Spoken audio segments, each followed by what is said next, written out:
Refugees living in San Diego County come mostly from Middle Eastern nations, including Afghanistan and Syria, and East African countries, including Somalia and Ethiopia. An event here today at the YMCA in City Heights hopes to bridge the gap between the U.S. and foreign-born populations living here. We shouldn't be afraid to hide our true selves. Our differences shouldn't overcome our similarities. Hayat Yassin reads a poem written by young kids of refugee parents.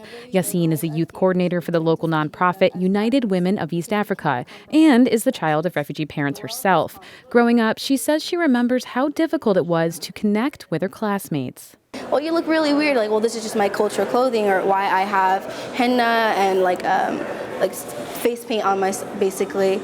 And it was just really hard, and I was very embarrassed of it because we were always pushed like assimilation, but I learned as a kid that I'm proud of where I'm from. I'm proud that my parents came from a different country and they worked hard in this country. To help build relationships between U.S.-born residents and newcomers, Yassin celebrated National Welcoming Week at the Copley Price Family YMCA in City Heights.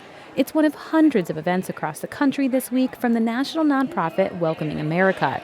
YMCA of San Diego's Osmar Abad, who helped organize the local event, says Welcoming Week comes at a key moment. Currently, there is a very toxic rhetoric across the country, and it's presidential election, and there's a lot of misinformation, and so there's also a lot of anonymity and separation amongst our communities. So that's the challenge that we're trying to address.